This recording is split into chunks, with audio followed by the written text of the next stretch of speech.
ஆண்டவராகிய இயேசுவின் நாமத்தினாலே இந்த காலை வேளையில் கூட உங்களை யாவரையும் வாழ்த்துகிறேன். கர்த்தர் உங்களை ஆசீர்வதிப்பாராக. இந்த நாளிலே கூட 2 ராஜாக்கள் 18ஆம் அதிகாரம் 5ஆம் வசனத்தை கூட வாசித்து தியானிக்கலாம். அவன் இஸ்ரவேலின் தேவனாகிய கர்த்தரின் மேல் வைத்த நம்பிக்கையிலே அவனுக்கு பின்னும் அவனுக்கு முன்னும் இருந்த யூதாவின் ராஜாக்கள் எல்லாம் அவனைப் போல் ஒருவனும் இருந்ததில்லை. மிக அருமையான வேதவசனம்.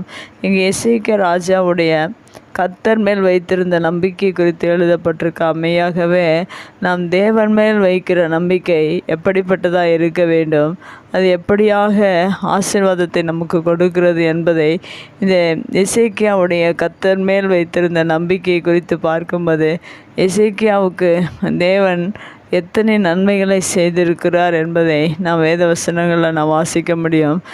ஏனென்றால் எசேக்கியா ராஜா அந்த அளவுக்கு தேவன் மேல் நம்பிக்கை வைத்திருந்தார்.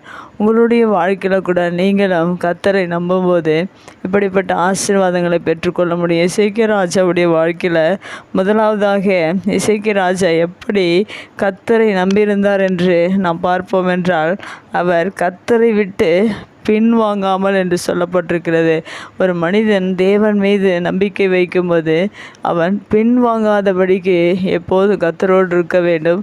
அடுத்ததாக தேவன் மேல் நம்பிக்கை வைத்த எசேக்கியா கர்த்தரை சார்ந்து வாழ்ந்திருக்கிறார், பின்வாங்காமல் வாழ்ந்திருக்கிறார். அடுத்ததாக அவர் தேவனுடைய கற்பனைகள் மோசே அவருடைய வாழ்க்கையில் கற்பித்து கொடுத்த எல்லா கற்பனைகளையும் கை கொண்டிருக்கிறார். நாம் கூட நம்முடைய வாழ்க்கையில் தேவன் மேல் நம்பிக்கை வைக்கிறோம் என்றால் எசேக்கியாவை போல பின்வாங்காதபடிக்கு தேவனை சார்ந்து வாழ்கிற அனுபவங்களை பெற்று தேவனுடைய கட்டளைகளை கை கொள்ளுகிறவர்களாக இருக்க வேண்டும்.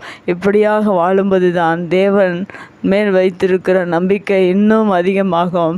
எசேக்கியாவை சொல்லும்போது சாட்சியாக, இதற்கு முன் அப்படிப்பட்ட ராஜாக்களும் இல்லை, இதற்கு பின்பாக அப்படிப்பட்ட ராஜாக்களும் இல்லை என்பதை வேதவசனம் சொல்கிறது. அப்படிப்பட்ட நம்பிக்கை தேவன் மேல் வைக்கும்போது தான் தேவன் நம்மை ஆசீர்வதிக்கிறவராக இருக்கிறார்.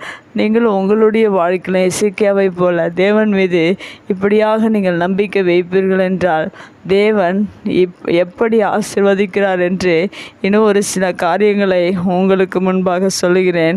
அப்பொழுது நாம் தேவன் மேல் நம்பிக்கை வைக்கும்போது நாம் எங்கெல்லாம் சொல்லுகிறோமோ அங்கெல்லாம் தேவன் நம்மோடு கூட வருகிறவராக இருக்கிறார்.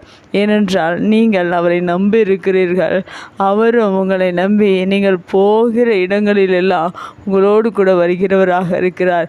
இப்படிப்பட்ட நம்பிக்கை தான் நம்முடைய வாழ்க்கையில் தேவையாக இருக்கிறது. ஒருவேளை நீங்கள் மனிதர்கள் இந்த பூமியில் நம்புவீர்கள் என்றால் உங்களோடு கூட எத்தனை தூரம் வருவார்கள், அது மிகவும் சந்தேகத்திற்குரிய ஒரு கேள்வியாக இருக்கிறது. ஆனால் நீங்கள் இந்த பூமியில் கர்த்தரை நம்புவீர்கள் என்றால் நீங்கள் போகிற இடமெல்லாம் தேவன் உங்களோடு வருகிறவராக இருக்கிறார். அடுத்ததாக தேவன் மீது எசேக்கியா வைத்த நம்பிக்கைக்காக தேவன் என்ன செய்திருக்கிறார் என்று அடுத்ததாக நாம் பார்க்கலாம். அவனுக்கு எங்கும் அனுகூலமாயிற்று என்று சொல்லப்பட்டிருக்கிறது வேதவசனத்தில். நமக்கு எல்லா இடத்திலும் தேவன் நம்மோடு கூட இருப்பது மாத்திரமல்ல, நாம் என்ன காரியங்கள்லாம் செய்கிறோமோ அந்த காரியங்களிலெல்லாம் தேவன் அனுகூலத்தை உண்டு பண்ணுகிறவராக இருக்கிறார். இப்படிப்பட்ட ஆசீர்வாதத்தை எந்த மனிதனாலும் கொடுக்க முடியாது. ஆனால் ஒரு மனிதன் தேவன் மீது நம்பிக்கை வைக்கும்போது எல்லா இடங்களிலும் உங்களுக்கு அனுகூலத்தை தேவன் கொடுக்கிறவராக இருக்கிறார். ஆனால் மனிதர்களை நம்பும்போது எந்த நேரத்தில் என்ன செய்வார்கள் என்பது மிகவும் சந்தேகத்துக்குரிய ஒரு கேள்வியாக இருக்கிறது. ஆனால் தேவன் மீது ஒரு மனிதன் நம்பிக்கை வைக்கும்போது எல்லா இடத்திலும் தேவன் உங்களுக்கு அனுகூலத்தை கொடுக்கிறவராக இருக்கிறார். அடுத்ததாக இந்த வசனத்தில் சொல்லப்பட்டிருக்கிறது, எல்லாரையும் தேவன் நேசித்து இப்படியாக ஆசீர்வாதங்களை கொடுக்கிறார். உங்களுடைய வாழ்க்கையிலும் எசேக்கியாவை போல நீங்களும் கர்த்தரை நம்பியிருப்பீர்கள் என்றால் உங்களுக்கு இப்படிப்பட்ட ஆசீர்வாதங்களை தேவன் கொடுக்கிறவராக இருக்கிறார். அவரை சார்ந்து வாழ்கிற அனுபவத்தை பெற்றுக்கொள்ளுங்கள்.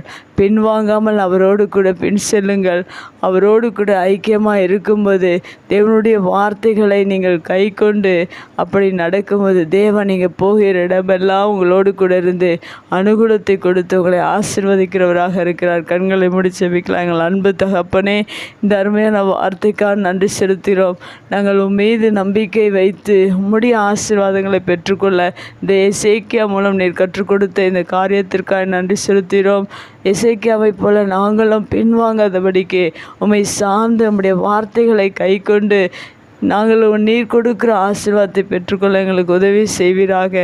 நீர் ஆண்டவரே, எங்களுக்கு போகிற இடத்துலலாம் நீர் எங்களோடு கூட இருந்து அனுகூலத்தை இந்த புதிய நாளில் கூட நீர் ஒவ்வொருவருக்கும் செய்ய போகிறதற்காக நன்றி செலுத்துகிறோம். யாரெல்லாம் உம்மை நம்பியிருக்கிறார்களோ அவர்களுக்கெல்லாம் நீர் கூட இருந்து அனுகூலத்தை செய்து நீர் ஆசீர்வதிக்கிறதற்காக நன்றி செலுத்துகிறோம். இயேசுவின் நாமத்தில் ஜெபங்களும் நல்ல பிதாவே, ஆமேன்.